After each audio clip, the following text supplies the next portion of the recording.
de tesoura. E aí primeiro veio a ideia de tesoura e depois vieram as tesouras do mundo, essas que existem na sua gaveta. Mais coisas. Você também está ouvindo? Eu tô ouvindo também. Ah, é aqui? Ah, é aqui! Mas, gente, eu tô meu Deus, ouvindo. eu peço desculpas. Não tem problema. Eu peço desculpas. Vamos até desligar completamente, porque de algum momento ele pode resolver tocar música, né? Então, nesse caso da tesoura, do gato e do mundo grego, primeiro veio uma espécie de definição do ser e depois veio a vida. E a vida tem que se alinhar à essência, né, da tesoura, do gato e de mim mesmo. Beleza? Isso seria uma espécie de essencialismo. Primeiro a essência, depois a existência. Primeiro a essência, depois a existência. Aí vai surgir, então, no século XX, um filósofo muito famoso, muito popular, muito pop, muito conhecido, chamado Jean-Paul Sartre, que também foi casado com uma outra filósofa super conhecida, chamada Simone de Beauvoir. Bom, esse casal realmente marcou a vida intelectual da Europa ao longo do século XX. Ele se engajou em tudo que foi causa pela libertação da Argélia, na Segunda Guerra Mundial, causas de outros tipos, ela no feminismo e tal. Então, eles participaram de tudo. Bom, e ele foi o primeiro cara que disse a seguinte frase: na vida humana, a existência precede a essência. Significa o quê? Ele delimitou na vida humana. Então, por exemplo... sim, claro. Para o gato não valeria isso? Não vale. Ok. Não vale, né? Então, o que ele diz? Porque o exemplo da tesoura é dele, não é meu, não. Né? Até haveria melhores, mas eu disse porque foi ele que falou, né? Num texto chamado O Existencialismo, é um humanismo que é uma palestra que ele deu, na verdade, na televisão, muito popular e tal, e que acabou virando um livro, né, que eu recomendo a leitura, porque pega pela mão mesmo. Então, veja bem, na tesoura primeiro veio a ideia de tesoura, depois veio a tesoura que existe na sua gaveta, então primeiro veio a essência, depois a existência. No gato também, primeiro veio o instinto do gato, a gatitude, a definição de gato, a espécie de gato, e depois vem a vida do gato. No caso dos humanos, não funciona assim. Em outras palavras, isso significa que primeiro vem a vida, primeiro vem a existência, primeiro vem o viver. E depois, se você quiser, você pode até descobrir, em função do que foi a vida, quem você era ou quem você é.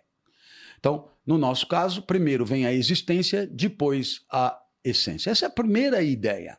Em outras palavras, nós não temos que pagar pedágio para nenhuma essência que nos preceda, nenhuma natureza que nos preceda. Nada nos é completamente essencial. De tal maneira que não existe para o existencialismo uma natureza humana. Porque se houvesse uma natureza humana, seria como a felina ou a canina. Não existe uma natureza humana. Existe um viver sem essência, um viver sem natureza. E, portanto, no nosso caso, a existência está liberada. Então, vamos ver. O gato Epaminondas, ele não vai à lua, não fuma cachimbo, não anda de metrô por conta própria, não. Ele faz o que todo gato faz, isto é, ele mia, come, dorme e desdenha do seu dono. Digamos, é uma essência felina que vem antes da sua existência, que se impõe. Bom, no nosso caso, poderíamos dar alguns exemplos. Não só a gente fuma cachimbo, vai à lua se quiser, e até tem gato, até pode imitar gato, até pode miar como gato, mas a gente pode eventualmente nascer de um jeito e decidir virar de outro jeito, como, por exemplo, mudanças de gênero, né?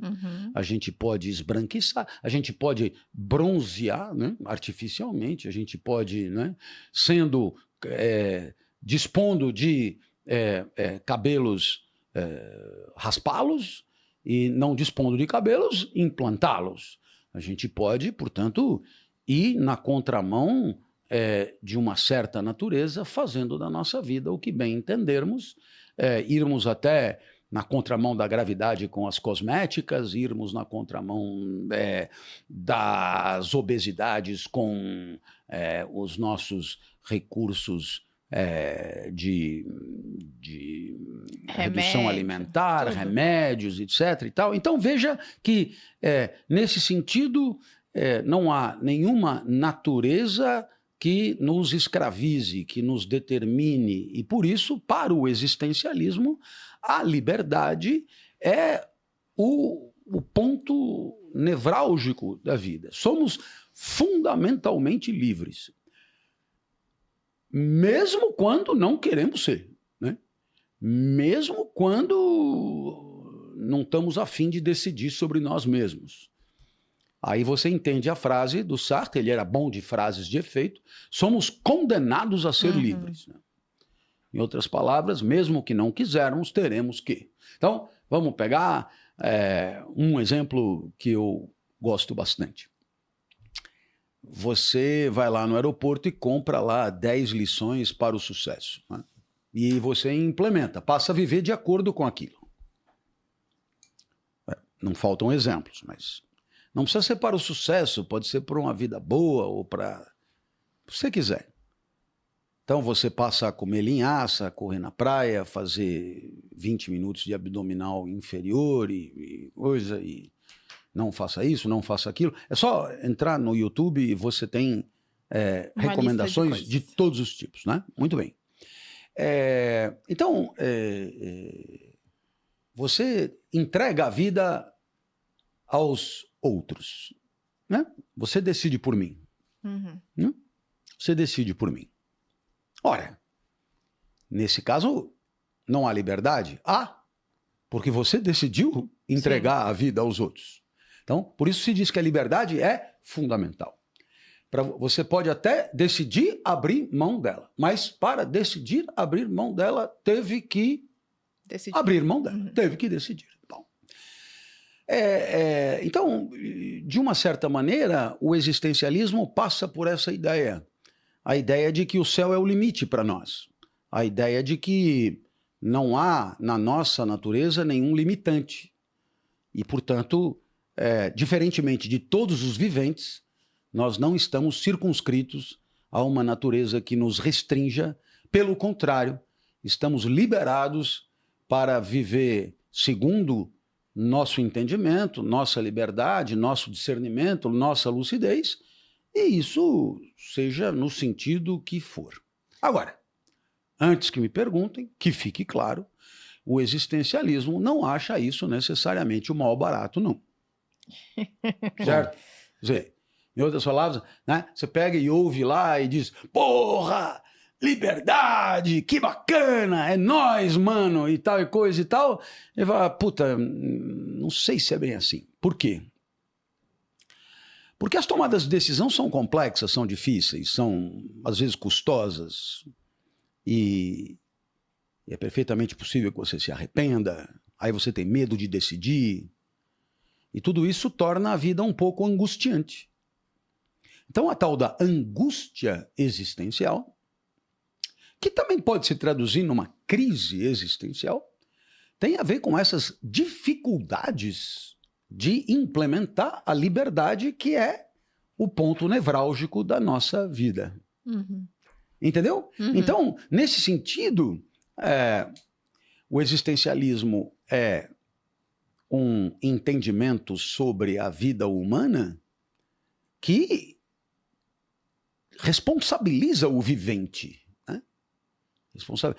Do mesmo jeito que você é livre, você é responsável. A liberdade e a responsabilidade são dois lados da mesmíssima moeda. Então, nesse sentido, uma coisa que o existencialismo costuma denunciar é você arrumar suas desculpas, né? Dizer que não era coisa sua, não foi você, não é você, papapá, que é o que ele chama de má fé, né? A má fé é você negar a liberdade que é a sua, ou negar a liberdade que foi a sua para tomar as tuas decisões. Então você está agindo de má fé. Quer dizer, você está negando a sua condição livre, né? A sua condição liberada. Então, eu penso que esse arranque, para não ficar assim super monológico aqui a coisa, esse arranque já dá uma ideia, eu diria, do ponto central do existencialismo. Sim. Na nossa vida, a existência precede a essência, ou seja, você, a rigor, a cada passo tem 360 graus de alternativas para percorrer. A cada passo vai ter que escolher uma, e a cada passo vai ter que se responsabilizar por ela, e a cada passo vai ter que deixar de viver soluções possíveis em proveito de uma que você escolheu. E essa foi a sua vida, e essa é a sua grande marca, e, portanto, você será as decisões que tiver tomado. Você será a vida que tiver decidido viver. Você será o que você fez no mundo. Você será o que você escolheu fazer no mundo. Eu acho que essas são ideias importantes do existencialismo. Uma primeira dúvida. Você citou no começo Sócrates com a ideia do daimon, aí depois você teve Platão com a ideia das formas. Se eu penso no gato, ele tem uma certa forma, ele tem uma essência, atributos. Para o existencialismo, a gente é diferente. Mas se eu penso numa pessoa, eu também tenho uma imagem na minha cabeça da forma. Se a gente pega o Aristóteles, tem as 4 causas. Podemos falar que a causa final seria meio que, olha, você tem um destino a ser traçado. Então o existencialismo ele quebra com toda essa tradição. Ele considera que isso está errado. Sem dúvida. Inclusive com a própria tradição do pensamento cristão, né? Porque o pensamento cristão requer uma natureza humana também, né? Então, o existencialismo é um jeito muito particular de pensar o humano que nega todo tipo de essência ou natureza interior. Então, ele é necessariamente em ruptura com o pensamento antigo, porque o pensamento antigo, por detrás de Sócrates, Platão, Aristóteles e mesmo os outros, com exceção de marginais como os atomistas, etc., mas eu diria, no mainstream do pensamento grego, tem uma ideia primeira, né? O universo é finito e ordenado. E sendo o universo finito e ordenado, tudo o que existe tem uma finalidade, uma causa final, como você falou, né? E naturalmente que isso é muito determinante, né? É como se eu tivesse nascido para dar aula porque estava faltando alguém, né? Tipo, abriu uma vaga no universo para professor. Então vamos fabricar um professor. E aí a natureza me dá algum talento para explicar e eu venho aqui com a missão de ser professor e serei feliz se eu buscar a excelência. É mais ou menos assim que eles pensavam. Eu diria que realmente não tem nada a ver com o existencialismo, justamente porque o existencialismo não parte de uma concepção cósmica do universo. O existencialismo, ele estabelece entre todos os viventes e o humano uma ruptura fundamental, né? Quer dizer, em todos os outros casos a essência vem antes, no nosso caso a existência vem antes. E o existencialismo, então, ele nos joga no colo uma responsabilidade que é única no universo pela nossa existência, eu diria, de modo absolutamente soberano. Ou seja, não tem assim uma resposta anterior a mim do tipo, bom, esse cara vai ser professor, né? Ou então nasceu professor, ou eu sou professor. Não. O que tem é a vida. E o que tem é a liberdade para definir a vida. E o que tem é a escolha que você faz. E a vida é o resultado dessas escolhas. O resto, para o existencialismo, é má fé. Quer dizer, é você negar a sua condição. É você... E a má fé é muito típica de quem se deu mal. Quando você se dá bem... E veja, eu estou explicando o existencialismo, nada tem a ver com o que eu penso das coisas, hein? Que fique claro, estou respondendo a pergunta. Né? Quando você se dá bem, foi você. Quando você se dá mal, foi o mundo. Né?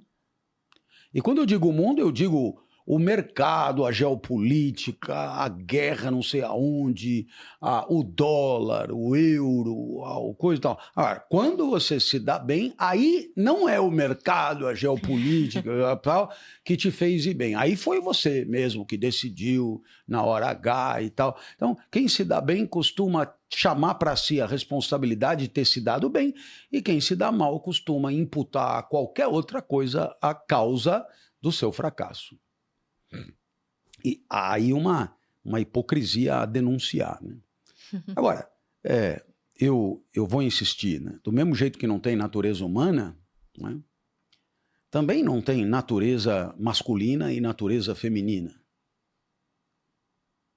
Então, né, para aqueles que estavam tentando encaixar o feminismo de Simone de Beauvoir nessa história, pois é, né? O feminismo de Simone de Beauvoir, ele é existencialista.